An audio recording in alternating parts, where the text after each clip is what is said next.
We're going to spend most of our time talking about eukaryotic cells and how they work. There's two major types of eukaryotic cells we're going to focus on, plants and animal cells. Now these are the parts that you might have been able to see under the microscope. Hopefully you were able to see those in lab 4. But there are many, many other parts that make up these cells, and you need to know the structure of them and the function of them. You also need to be able to recognize them on diagrams. So I want you to notice these diagrams. These are from your textbook. There are labeled versions of them available in the textbook, and these will appear on your next test. So you need to find them in your textbook, you need to learn the parts of these diagrams, and know the functions of those parts. We'll go through them one part at a time.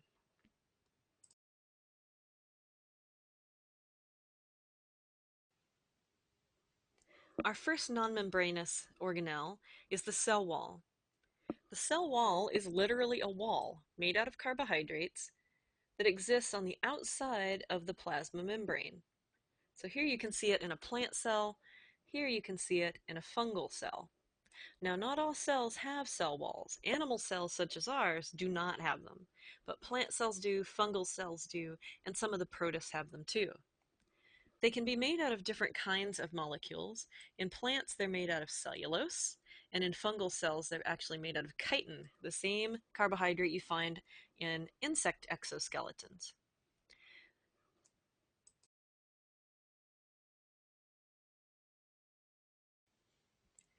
Now, the cell wall has a couple of important functions.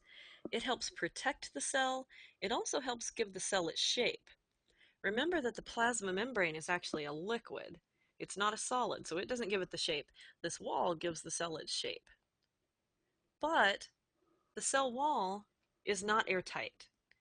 It has to have little pores in it, and that's going to allow things like water and oxygen to come in, and things like waste to go out.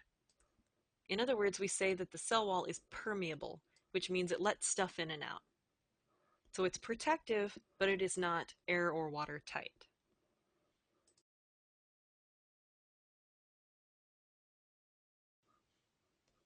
The cytoskeleton is probably my favorite cellular organelle. Let me tell you why. The cytoskeleton is a series of these protein tubes, and there's several different kinds, which we'll talk about, but these tubes extend through the inside of the cell. They make kind of a highway system that travels all across here, and these tubes can grow and shrink. So it's like a flexible skeleton inside a cell.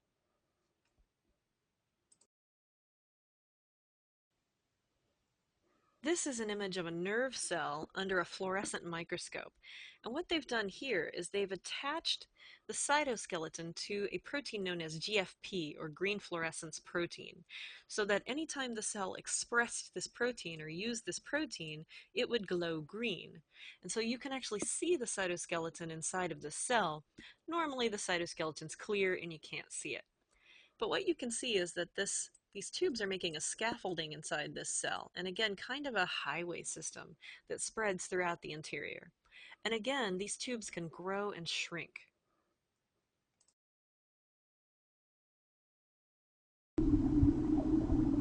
The cytoskeleton is a dynamic network of filamentous proteins that extends throughout the cytoplasm, forming the struts, cables, and girders that give the cell its shape, internal organization, and mechanical support for movement.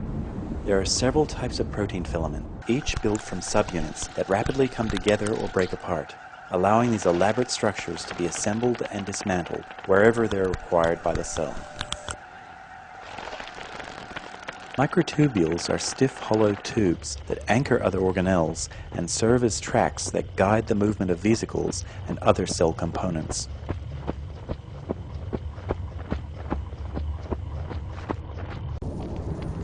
Actin are thin, flexible filaments that form cross-linked bundles and branching networks. Actin is particularly important for cell movement. They are central to the contractile engine in muscle cells and provide the mechanical force for cell movement at the plasma membrane.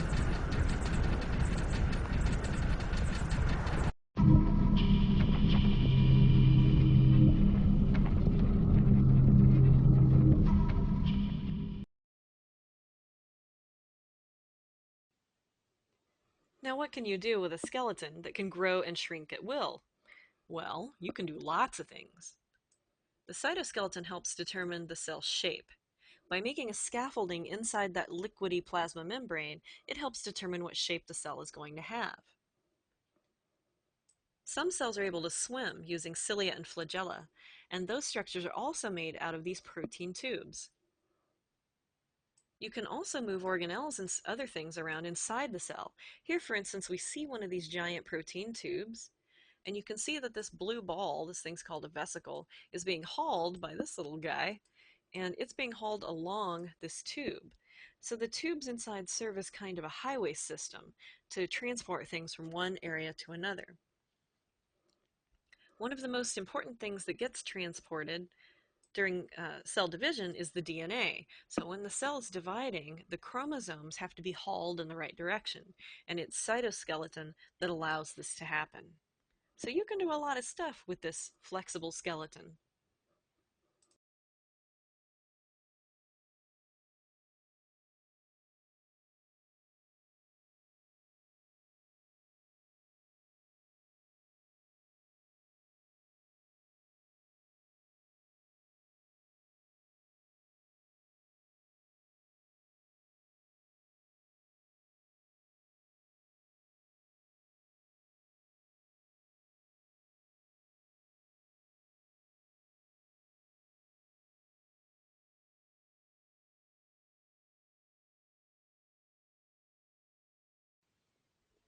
There are three different kinds of tubes found in the cytoskeleton, and they range from largest to smallest. Here we have the largest one, called a microtubule. Microtubules are these giant hollow tubes, and they're used in things like cilia and flagella, which help the cell swim around, if it's a cell that can do that. Second, we have intermediate filaments. They're the kind of medium-sized ones. And these guys are bundles of tubes. They're kind of like the giant cables you might find on a suspension bridge. And these guys are used to anchor organelles in place. So not only can organelles move along these tubes, they can also grab on and hold on and stay in one place using the cytoskeleton. Finally, we have the smallest guys, these guys called microfilaments, also known as actin, and they're like tiny little twisted ropes of protein. These guys help give the cell its shape. They're also really, really important in muscle contraction. These are the proteins that kind of grab each other and pull and allow you to produce that force with your muscles.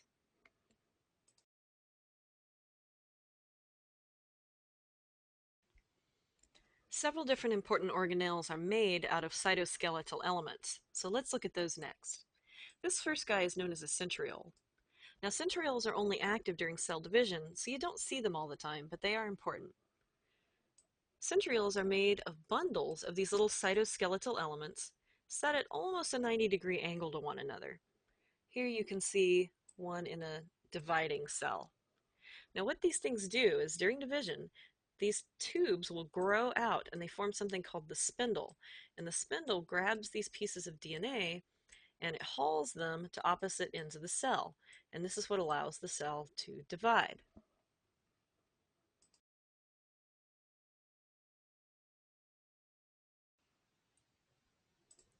So here we have a very, very busy drop of pond water as visualized under a light microscope. This, incidentally, is why you never ever want to drink untreated water.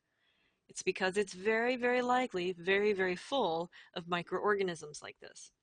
Now, these little guys are different kinds of protists. And if you remember, a protist is a eukaryotic type of cell with a nucleus that doesn't neatly fit into the animal, plant, or fungus category. So they're classified in different groups. Now, let me pause them for a moment because what I want you to see is that these guys are moving with different types of cytoskeletal elements. They're moving with different types of organelles. These big guys swim with cilia, and you'll notice that they move backwards and forwards with ease. These little guys down here are called Euglena, and it's kind of, they're too small to see, but they do have a flagellum, and it allows them to move in one direction very quickly. If you look closely at them, you'll notice that they move with kind of a fishy motion, kind of a back and forth motion. Aren't these drops of water fascinating? Some of these little aquatic ecosystems are as rich and diverse as a rainforest. You're seeing a whole little world in a drop of pond water.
The next cytoskeletal organelle is known as a cilium. Now, you've probably heard of this referred to as a cilia, but cilia is technically plural. One of these things would be a cilium. If we look inside a cilium, you'll see that it is a bundle of these little cytoskeletal elements, and the plasma membrane kind of wraps around it. So it kind of pushes out of the side of the cell and makes this little hair that sticks out. Now, what the cell can do is wave this little hair back and forth, and that helps move fluid around it. Or if it has enough cilia, it can move the entire cell and allow it to swim. Now, this cilium is a eukaryotic specialty. You find it in some animal cells. You find it in protists. That should be protists, not protests. But things like Paramecium, and you'll definitely see some of these guys in lab.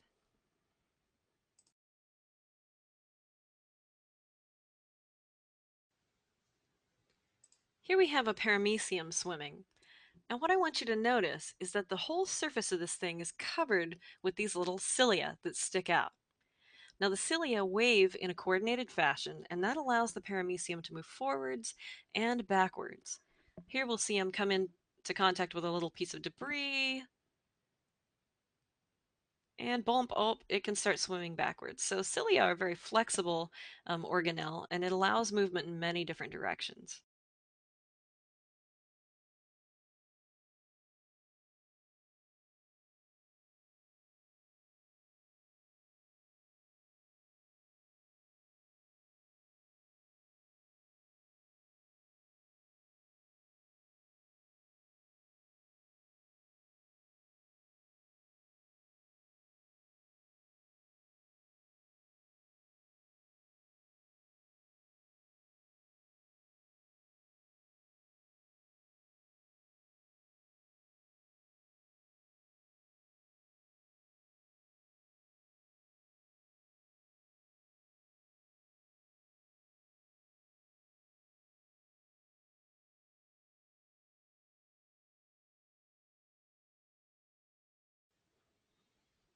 Here you can see some ciliated cells.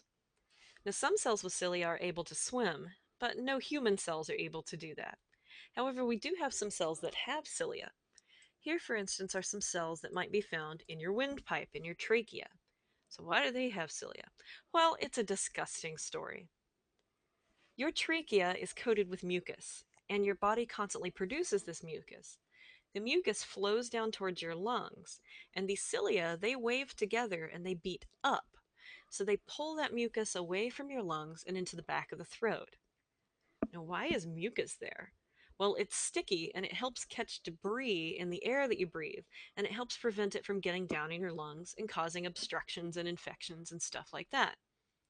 So here's the even more disgusting part. As that mucus travels up into the back of your throat, what do? You swallow it. You swallow it all day long. It goes down into your stomach, and the acid kills the dangerous stuff. So these cilia are there to help keep your lungs clean. Now, if you smoke, one of the very first side effects of smoking is the paralysis of these cilia, and it can cause something known as smoker's cough. If you stop smoking, the function of these cilia can eventually come back, but it takes a while. It's not immediate.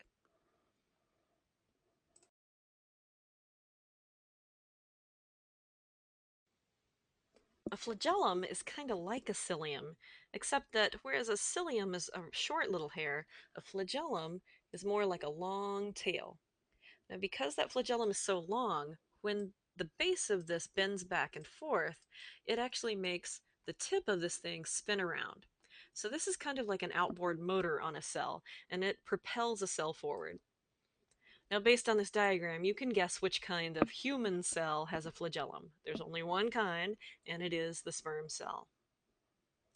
Other types of organisms have flagella as well, one or more. Flagella is plural. Eukaryotic cells have them.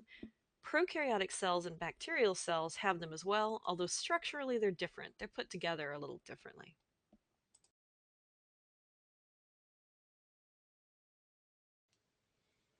So, how do these cilia and flagella wave back and forth like that? Well, to understand that, we need to look at them on the microscopic level. Here we can see the cytoskeletal elements themselves, the tubes, and if you look in between the tubes, you'll find these little guys. These little things that look like rubber bands are actually motor proteins. Now, instead of walking up and down the tubes like the motor proteins I showed you before, these guys stretch and they pull back and forth in the center of these tubes, and that's what makes them wave back and forth. So that's pretty cool.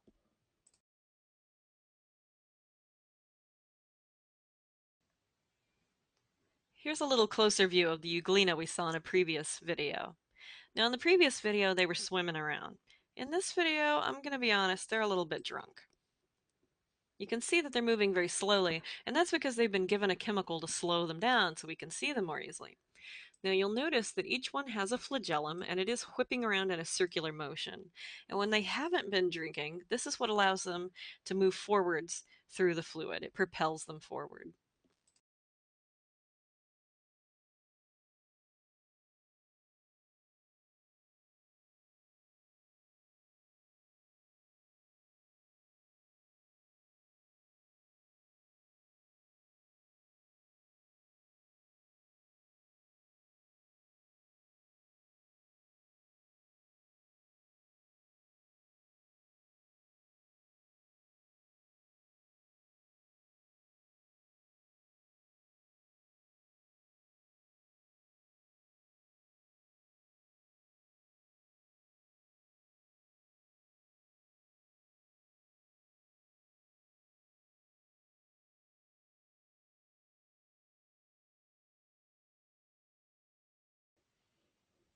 Let's discuss prokaryotic cells in a little bit more detail. Now, even though prokaryotic cells are quite a bit smaller and less complex than eukaryotic cells, they are extremely flexible and extremely adaptable. And so that's the reason that these guys have been around on the planet for over 3 billion years. They deserve a lot of respect. Let's discuss some of these structures we find inside. First of all, you'll notice that they don't have a nucleus, so there's not a compartment around this purpley looking DNA, but they do kind of crunch it together in an area that we call the nucleoid. So that's just where the DNA can be found. Now, the DNA is stored a little differently in prokaryotic and eukaryotic cells. In eukaryotic cells, there are many long pieces of DNA called chromosomes. But in prokaryotic cells, there's a single chromosome called the bacterial chromosome, and it's going to be looped together in kind of a circle. Here, that circle is kind of collapsed, so it's a little hard to tell that it's a circle. There are also other little pieces of DNA that can be found inside prokaryotic cells, known as plasmids. Plasmids are little bitty circles of DNA. Now, the interesting thing about prokaryotic cells is that they can pick up these little pieces of DNA from their environment, or they can even swap them with other cells. So that allows them to pick up new genes and to create genetic variation in their populations. They can even pick up new abilities by picking up these little plasmid DNA pieces. That's something called horizontal gene transfer that we'll talk about in a later chapter. By the way, this diagram is from your textbook and will be on the next test. You should know the parts of this diagram and you should know the functions of those parts.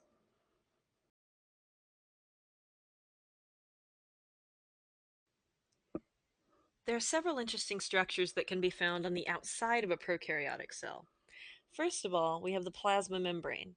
Now, all cells have a plasma membrane, so that's not particularly unique. But here you can see it's this kind of orangey layer on the inside here. There are some other things that exist outside the plasma membrane. One of those is the cell wall. A cell wall is a thick, dense structure just to the outside of that membrane. See if I can trace it a little bit. It's represented in kind of white here, kind of there. It's really thick, it's protective, and it helps give the cell shape. Another interesting part you might find on a prokaryotic cell is something called a glycocalyx. The glycocalyx is this kind of outer layer out here on the very outside, and it's either going to consist of a slime coat or something called a capsule, which is yet another protective layer on the outside of that membrane. Many of these prokaryotic cells have several of these layers in combination, which is part of the reason that some of them, like staph, can be really hard to kill. Now I want you to look at these little squiggly things here. A lot of students mistake these for cilia, but these are not cilia because this is a prokaryotic cell. These little guys are called fimbriae. Fimbriae are little sticky hairs, and this is what helps this bacterium stick to other surfaces, like other cells, or maybe a surface in your kitchen or the surface of your body.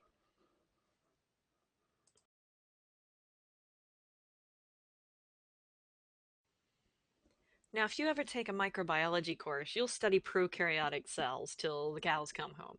But I just wanted to take a moment and show you how cool and complex these cell walls can be in prokaryotic cells. Look at this guy. Here's its plasma membrane, like all cells have, and then this is the cell wall. It's made out of a chemical known as peptidoglycan, which is a mashup of protein, pep, and gly for carbohydrates. This guy has a cell wall made of several different layers that kind of work together. So the complexity of these cell walls is part of what helps prokaryotic cells protect themselves. And again, it's part of what makes these guys really, really hard to kill. If you want to get rid of bacterial infections or control them, you have to know a lot about their cell walls and how they work.